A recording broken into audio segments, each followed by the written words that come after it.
പക്ഷേ നിങ്ങൾ വീട്ടിൽ ഏകദേശം ഒരു 50 പിന്നെ പവനുണ്ടെങ്കിൽ അത് എത്ര രൂപയുടെ ഇതാണെന്നറിയോ? എത്ര രൂപയുടെ 50 പവൻ എന്ന് പറഞ്ഞാൽ ഇപ്പോഴത്തെ വില പ്രകാരം 25 ലക്ഷം രൂപയുടെ സാധനമാണ്. അങ്ങനെ തന്നെയല്ലേ?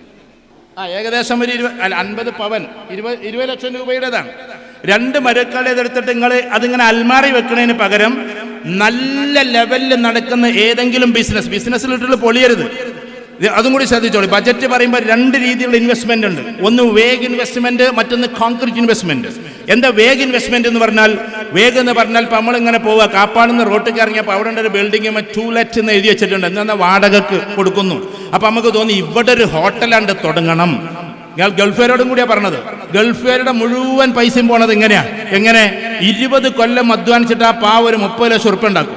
ബാക്കിയൊക്കെ ആ 30 ലക്ഷം ഉറുപ്പ്യ ഒരു ഹോട്ടൽ തുടങ്ങിയിട്ടാണ് പോണത്. ആ പോണത് 30 ലക്ഷം ഉറുപ്പ്യല്ല, അയാളുടെ 20 കൊല്ലത്തെ അധ്വാനം. ഗൾഫുകാർ ഏറ്റവും കൂടുതൽ ചെയ്യുന്ന ചതി ഇതാണ്. അതുകൊണ്ടാണ് കേരളത്തിലെ ബജറ്റ് പറയുമ്പോൾ 80-85% ആളുകളും അവനവന്റെ പൈസ കൊണ്ടുപോയി കുഴിച്ചിടുന്നത് വേഗ് ഇൻവെസ്റ്റ്മെന്റിലാണ്. എന്നാണ് നമുക്ക് സ്വന്തമായിട്ട് ലാൻഡ് ഉണ്ടാവില്ല, സ്വന്തമായിട്ട് ബിൽഡിംഗ് ഉണ്ടാവില്ല. ആരുടെയോ ബിൽഡിംഗ് കൊണ്ടുപോയിട്ട് അങ്ങോട്ട് തള്ളും. ആരുടെയോ ബിൽഡിംഗ് പോയിട്ട് ഞാനൊരു ഇതേമാതിരി തന്നെ ഒരു ഡിസ്പ്യൂട്ടിൽ പങ്കെടുത്തപ്പോൾ 16 കോടിയോളം രൂപ ഏതോ ഒരു ടൗണിലെ ബിൽഡിംഗ്, ഇന്ന ടൗൺ എന്ന് പറഞ്ഞില്ല, ഇന്ന പ്രൊജക്റ്റ് ഒന്നും പറഞ്ഞില്ല, 16 കോടി രൂപ ആരാന്റെ ബിൽഡിംഗ് പോയിട്ട് എക്സ്റ്റീരിയറും ഇന്റീരിയറും ചെയ്തിട്ട് വലിയ ഹോസ്പിറ്റൽ തുടങ്ങിയിരിക്കാൻ. ഈ 16 കോടി എങ്ങനെ മുതലാക്കും? അതുകൊണ്ട് അവനവന്റെ പറമ്പ്, അവനവന്റെ ലാൻഡിൽ അവനവന്റെ ബിൽഡിംഗ് ആയിട്ട് തുടങ്ങിയാൽ അതിലിനി പ്രൊജക്ട് നടന്നില്ലെങ്കിലും എന്താകും? സംഭവങ്ങളൊക്കെ നടക്കും. ഇതേപോലെ വ്യക്തമായി അധികം പൈസ ഇറക്കാത്ത ഏതെങ്കിലും ബിസിനസ് ഉണ്ടെങ്കിൽ അതിലിറക്കിയാൽ നിങ്ങൾ ഈ പറയുന്ന സാമ്പത്തിക സുസ്ഥിതി എന്ന് പറഞ്ഞ് കുറച്ചും കൂടി ഉഷാറിലേക്ക് പോകും. ഇനി വളരെ ശ്രദ്ധിച്ചോളൂ. ഞാനിപ്പോ ഇത് പറയുന്നത് കാപ്പാട് നിന്നിട്ടാണ്. ഇദ്ദേഹം തൊടുപുഴയിലാണ്. അതിന്റെ അപ്പുറത്ത് അങ്ങോട്ട് പോയി കഴിഞ്ഞാൽ അവിടെ കോട്ടയം എന്ന് പറഞ്ഞൊരു ജില്ലയുണ്ട്. ആ കോട്ടയം ജില്ല ഉടനാട് കഴിഞ്ഞാൽ തന്നെയാണ് അത്. കോട്ടയം ജില്ലയിൽ ഇപ്പൊ എനിക്ക് മറ്റന്നാ പരിപാടി എവിടെയാണ്? കോട്ടയം ജില്ലയിൽ അല്ലെങ്കിൽ അതുപോലെയുള്ള ജില്ലയിൽ പോയാൽ അവിടുത്തെ സ്ത്രീകൾ, ഞാൻ ഇവിടുത്തെ മുസ്ലിം സ്ത്രീകളോട് പ്രത്യേകിച്ച് പറഞ്ഞത്, അവിടുത്തെ സ്ത്രീകൾ എന്ത് ചെയ്യും? ഭർത്താക്കന്മാര് അയച്ചു കൊടുക്കുന്ന പൈസയിൽ നിന്ന് മാസത്തിൽ 5000 റുപ്യ കൂടിയിട്ട് ഒരു കുറിയിൽ ചേരും. കുറി എന്ന് പറഞ്ഞാൽ പലിശ ഒന്നുമല്ല, എന്ന് പറഞ്ഞാൽ കൊടുക്കുന്ന പൈസനെ കണ്ട് തരിക എന്നുള്ളതാണ് കുറി. പലിശയിൽ ചേരരുത്. അപ്പൊ ആ കുറിക്ക് ചേരും. എന്നിട്ട് അത് കിട്ടുന്ന ചിലപ്പോൾ അത് 2 ലക്ഷം രൂപ ഉണ്ടാവും കിട്ടുന്നത്. ആ 2 ലക്ഷം രൂപ കൊടുത്തിട്ട് എവിടെയെങ്കിലും ഒരു 4 സെന്റ് ഭൂമി വാങ്ങിയിടും. എന്നിട്ട് എന്ത് ചെയ്യുന്ന ഒരു 4 കൊല്ലം കഴിഞ്ഞാൽ അത് വിൽക്കുമ്പോഴേക്ക് ചിലപ്പോൾ അതെന്താവും? ഒരു 10 ലക്ഷം രൂപ ആയിട്ടുണ്ടാവും. ആ 10 ലക്ഷം രൂപ കൊടുത്തിട്ട് പിന്നെ ഒരു ഭൂമി വാങ്ങിയിടും. ഞാൻ റിയൽ എസ്റ്റേറ്റ് നടത്തണം എന്നല്ല പറഞ്ഞത്. അവിടുത്തെ സ്ത്രീകളുടെ ഏറ്റവും നല്ല ഇത് അവരെ വാഴ്ത്തിക്കൊണ്ടാണ് ഞാൻ പറഞ്ഞത്. എന്നിട്ട് ഈ ഭർത്താക്കന്മാർ 20 കൊല്ലം കഴിഞ്ഞ് ഗൾഫിൽ നിന്ന് വീട്ടിലേക്ക് തിരിച്ചെത്തുമ്പോൾ ഇവര് തിരിച്ച് കയ്യിൽ കൊടുക്കുന്നത് 1 കോടി രൂപയാണ്, അല്ലെങ്കിൽ 50 ലക്ഷം രൂപയാണ്. നമ്മൾ ആളുകൾക്ക് അത് മനസ്സിലാവില്ല. നമ്മൾ എന്ത് ചെയ്യുമെന്ന് പറഞ്ഞാൽ പുയ്യാപ്പിളക്ക് വിളിക്കപ്പെടുന്നു. നമ്മൾ പുയ്യാപ്പിള എന്നല്ലേ പറയാം. അതെ, പുയ്യാപ്പിളക്ക് വിളിക്കാൻ. നിങ്ങൾ കഴിഞ്ഞ മാസം അയച്ചെന്ന് 25,000 കഴിഞ്ഞ് ഇപ്പൊ 10,000 റുപ്യ കടാണ്.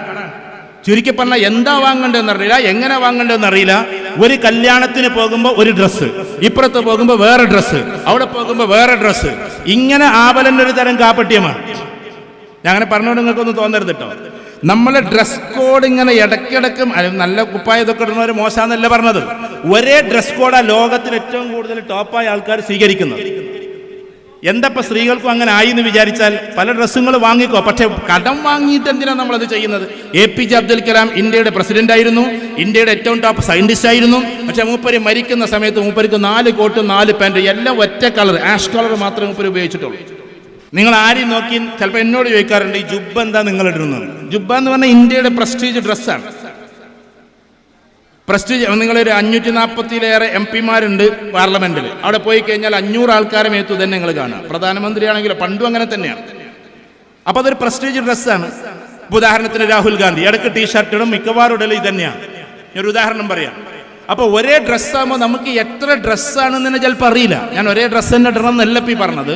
ഇപ്പൊ സ്ത്രീകൾ ആ കല്യാണത്തിനൊന്നിട്ട്, ഈ കല്യാണത്തിനൊന്നിട്ട്, ആ കല്യാണത്തിനൊന്നിട്ട്, ഒരു മാസത്തിൽ ഇപ്പൊ ഈ വെക്കേഷനിലൊക്കെ 10 കല്യാണം ഉണ്ട്. 10 കല്യാണത്തിന് 10 ഡ്രസ്സ് എടുക്കാൻ നിന്നാൽ ആണുങ്ങൾ 2 ഡ്രസ്സ് എടുക്കുന്ന പൈസ കൊണ്ട്, 3 ഡ്രസ്സ് എടുക്കുന്ന പൈസ കൊണ്ടാണ് ഒരു പെണ്ണിന് ഒരു ഡ്രസ്സ് എടുക്കുന്നത്.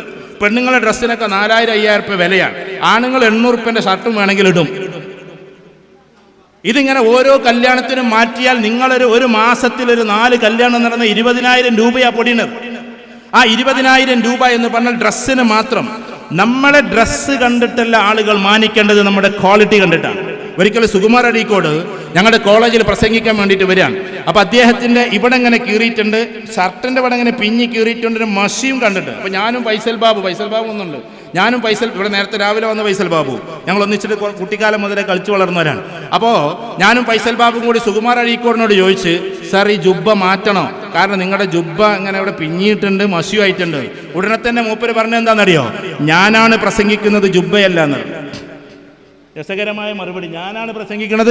അതിൻ്റെ അർത്ഥം നല്ല ഡ്രസ്സ് വേണ്ടെന്നല്ല, നിങ്ങൾ നല്ല ഡ്രസ്സൊക്കെ ഇട്ടോ, പക്ഷെ എന്തിനാണ് ആളുകളോട് മത്സരിച്ചിട്ട് ഇതിന് പോയ ഡ്രസ്സ് ഇവിടെ ഇടില്ല, ഇവിടുന്ന് പോയ ഡ്രസ്സ് അവിടെ ഇടില്ല. അതേപോലെ തന്നെ കല്യാണത്തിന് നമ്മൾ ഡ്രസ്സ് എടുക്കാൻ പോയാൽ നിങ്ങൾ കണ്ടിട്ടുണ്ടോ, ടെക്സ്റ്റൈൽസിൽ പോയി കഴിഞ്ഞാൽ പാവം അവിടുത്തെ വീട്ടുടമസ്ഥ ഉണ്ടാവും സോഫയിൽ തളർന്നിരിക്കണം. മൂപ്പർക്ക് ഇങ്ങനെ നാരങ്ങള്ളം കൊണ്ടേ കൊടുക്കും, പിന്നെ ഹോർലിക്സ് കൊണ്ടേ കൊടുക്കും. കാരണം ഈ കൊണ്ടേ കൊടുക്കുന്ന ടെക്സ്റ്റൈൽസുകാരൻ അറിയാം, ആർക്കെങ്കിലും ടെക്സ്റ്റൈൽസ് ഉണ്ടെങ്കിൽ ക്ഷമിക്കണം കേട്ടോ, അവർക്കറിയാം ഇയാൾ തളർന്നിരിക്കുകയെന്ന്. ഉള്ള നാരങ്ങള്ളം മുഴുവൻ വേണ്ടാൻ മറ്റവരെങ്ങനെയാണ് വിട്ടിട്ടുണ്ടാവും. അവരെല്ലാം സെലക്ട് ചെയ്ത് വരുമ്പോൾ ഇയാൾ ചിലപ്പോൾ ആകെ 1 ലക്ഷം രൂപക്ക് എടുക്കാന്ന് വിചാരിച്ചു കാണാൻ 2.25 ലക്ഷം 2.25 ലക്ഷം എന്നൊക്കെ പറഞ്ഞുകൊണ്ട് കല്യാണത്തിൻ്റെത്. അപ്പൊ എന്താ, ഒരു വീട്ടിൽ കസിൻസും അവരൊക്കെ ഉണ്ടെങ്കിൽ നല്ലതാണ്, യൂണിറ്റിക്കും നല്ലതാണ്. പക്ഷേ ഒരേ വീട്ടിൽ 50 ആൾക്കാരുണ്ടെങ്കിൽ 50 ആൾക്കാർക്ക് ഒരേ ഡ്രസ്സ്. ആ കല്യാണം കഴിഞ്ഞാൽ പിന്നെ അവരത് ഇടൂല. ചുരുക്കി പറഞ്ഞാൽ ഇതിനു വേണ്ടിയിട്ട് എത്രയോ പൈസ നമ്മൾ ചെലവാക്കുകയാണ്. ഞാൻ കുറ്റപ്പെടുത്തല്ല, ഇങ്ങനെ ചെലവാക്കി ആളുകളോട് മത്സരിച്ചിട്ട് എങ്ങട്ടാണ് നമുക്ക് പോകാനുള്ളത്? നേരെ മറിച്ചിട്ട് കുറഞ്ഞ പൈസൻ്റെ, ഇപ്പോൾ ഉദാഹരണത്തിന് ഒരു 200 റുപ്യക്കൊക്കെ ജുബ്ബ കിട്ടുന്നുണ്ടെങ്കിൽ നമ്മൾ നിരത്തി 50 എടുത്തിട്ട് വലിയ കുഴപ്പമൊന്നുമില്ല. ഇത് 2000-ന്റെ 3000-ന്റെ രൂപയൊക്കെ ആക്കിയിട്ട് എല്ലാ കുട്ടികളും ഇത് പൈസക്കാർ ചെയ്യും. കാസർഗോഡുള്ള ഒരു സമ്പന്നൻ, മുസ്ലിം ലീഗിന്റെ പരിപാടി ഇല്ലാത്തതുകൊണ്ട് ഞാൻ പറയാം, മുസ്ലിം ലീഗിൽ പെട്ടിട്ടുള്ള അന്നത്തെ ഒരു നിയമം ഉണ്ടായിരുന്നു. എന്താണെന്ന് വെച്ചാൽ, അതായത് ആർഭാട കല്യാണം പാടില്ല. ഞാൻ ആ പരിപാടിക്ക് ദുബായിൽ പോയിരുന്നു. അന്ന് കാസർഗോഡിലെ വലിയൊരു സമ്പന്നൻ പറഞ്ഞത്, എൻ്റെ കല്യാണത്തിന് 48 ലക്ഷം രൂപയുടെ ഭക്ഷണം ഞാൻ ഏൽപ്പിച്ചത്, അത് മുഴുവൻ ഞാൻ പാവങ്ങൾക്ക് വിതരണം ചെയ്യാണ്, ഞാൻ ആ ഭക്ഷണം ഉണ്ടാക്കണില്ല എന്ന് അന്ന് അവിടുന്ന് പ്രഖ്യാപിച്ചു. വ്യക്തിയുടെ പേര് ഞാൻ പറഞ്ഞില്ല. ദുബായിൽ വെച്ചിട്ട് 48 ലക്ഷം രൂപക്കാണ് മൂപ്പര് ഫുഡ് ഏൽപ്പിച്ചിട്ടുള്ളത്. അപ്പൊ അങ്ങനെ അത് അദ്ദേഹം അത്ര വലിയ സമ്പന്നനായതുകൊണ്ട് നടക്കുകയാണ്. അദ്ദേഹം 48 ലക്ഷം രൂപയുടെ ഫുഡ് ഉണ്ടാക്കിയെന്നും പറഞ്ഞുകൊണ്ട് 4 ലക്ഷം പോലും കയ്യിലില്ലാത്ത നമ്മൾ 20 ലക്ഷം രൂപയുടെ ഫുഡ് കൊടുക്കാൻ പോയാൽ എങ്ങനെ ഉണ്ടാവും? അവിടെ നമ്മെ സംബന്ധിച്ചിടത്തോളം മത്സര ബുദ്ധി എന്ന് പറയുന്നത് നിർത്തുക.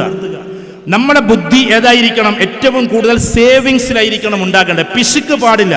ഇസ്ലാമിൽ ധൂർത്തും പാടില്ല, പിശുക്കും പാടില്ല. അഥവാ പിശുക്കത്തരവും പാടില്ല, ധൂർത്തും പാടില്ല. രണ്ടുമില്ലാതെ അതിന്റെ സമവായത്തിൽ നിൽക്കാൻ, അതിന്റെ ഒരു മധ്യസ്ഥമായ അവസ്ഥയിൽ നിൽക്കാൻ നമുക്ക് പറ്റണം. അവിടെ നമ്മൾ ലക്ഷ്യം വെക്കേണ്ടത് നമ്മളിൽ എത്ര ഇൻവെസ്റ്റ് ചെയ്യുന്നു എന്നതാണ്. ഈ ലോകത്തിൽ ഏറ്റവും കൂടുതൽ ഇൻവെസ്റ്റ് ചെയ്യേണ്ടത് കാറിനോ വീടിനോ ഒന്നിനുമല്ല, നമ്മളിൽ എത്ര ഇൻവെസ്റ്റ് ചെയ്യുന്നു. ഫോർ എക്സാമ്പിൾ, നിങ്ങൾ ബിസിനസ്സുകാരാണോ, IIM-ന്റെ ഒരു കോഴ്സ് ചെയ്യാൻ ഒരു പക്ഷെ 1 ലക്ഷം രൂപ വരും. അത് കൊടുത്തിട്ട് IIM-ന്റെ കോഴ്സ് നിങ്ങൾ ചെയ്യണം. കാരണം എന്താണെന്നറിയോ, ആ കോഴ്സ് ചെയ്യുന്നതിലൂടെ നിങ്ങളുടെ ബിസിനസ്സിനെ കൂടുതൽ ഉയർത്താൻ നിങ്ങൾക്ക് പറ്റും. അങ്ങനെ അവനവനിലായി ഇൻവെസ്റ്റ് ചെയ്യേണ്ടത്. അത് ഷർട്ടിന് വേണ്ടി ആവരുത്, കാറിന് വേണ്ടി ആവരുത്, വീടിന് വേണ്ടി ആവരുത്. പകരം നമ്മുടെ ബ്രെയിന് കൂട്ടാൻ, നമ്മുടെ ഉയർച്ച കൂട്ടാൻ, നമ്മുടെ ശക്തി കൂട്ടാൻ, അഥവാ നമ്മുടെ ചിന്താശേഷി കൂട്ടാൻ ട്രെയിനിങ്ങിന് പോകേണ്ടി വന്നാൽ അതിനൊക്കെ നമുക്ക് പൈസ ചെലവാക്കാം. അത് നമുക്ക് ഉപകരിക്കും. ഉപകരിക്കും. ഇപ്പൊ ഉദാഹരണത്തിന്, ഉസ്താദുമാരാന്ന് വിചാരിക്കും, കിതാബി അറബി പഠിച്ചു, മാഷാ അല്ലാഹ്, ഇവിടെ അറബിയിൽ പിന്നെ നവാത്തി ഖുത്തുബന്റെ ഏടില്ലാതെ പിന്നെ കുത്തുപോകുന്ന ആളാണ് നമ്മുടെ നദവി സാഹിബ്. ഞങ്ങൾ ഒരുപാട് കാലം കണ്ടതാണ്. ചില ഉസ്താദുമാർക്ക് ചിലപ്പോൾ അറബി സംസാരിക്കാൻ കുറച്ച് പ്രയാസമായിരിക്കാം. ഞാൻ അങ്ങനെ പറഞ്ഞുകൊണ്ടൊന്നും തോന്നരുത്. കിതാബി അറബിയിൽ ഭയങ്കര ഡെപ്തായിരിക്കാം, പക്ഷേ ഒരു അറബിയിൽ പ്രസംഗിക്കാനുള്ള കഴിവ് ചിലപ്പോൾ ഉണ്ടാകൂല. അപ്പൊ അങ്ങനെ വരുന്ന സമയത്ത് അറബി പഠിക്കാൻ വേണ്ടിയിട്ട് 1-2 മാസം സംസാരശേഷിയുടെ അറബി പഠിക്കാൻ വേണ്ടിയിട്ട് അവർ ചിലപ്പോൾ ഒരു 20,000-25,000 രൂപ ചെലവാക്കേണ്ടി വന്നാൽ അതിനുവേണ്ടി പോകണമെങ്കിൽ പോകണം. എത്ര പൈസ ഇല്ലെങ്കിൽ ഉണ്ടാക്കിയിട്ട് പോകണം എന്നാണ് ഞാൻ പറയാം. കാരണം അറബിയിൽ തന്നെ ക്ലാസ് എടുക്കണം. നദുവ അതിന്റെ വലിയ നദുവിയാണ്. നദുവിന്റെ പ്രത്യേകത എന്താണെന്ന്, അറബിയിലാണ് സത്യത്തിൽ അവിടെ ക്ലാസ് എടുക്കുന്നത്, ഒരു ബാച്ച്. അതുകൊണ്ട് അറബി കൂടുതൽ സംസാരിക്കുന്ന കുട്ടികളായിട്ട് അവർ ഇറങ്ങാൻ. അപ്പൊ അങ്ങനെ നമ്മൾ ചെലവാക്കണം എന്നല്ലാതെ നമ്മുടെ വസ്തുക്കൾക്ക് വേണ്ടിയിട്ട്, മെറ്റീരിയൽസിന് വേണ്ടിയിട്ട് ആകരുത് നമ്മൾ ചെലവാക്കുന്നത്.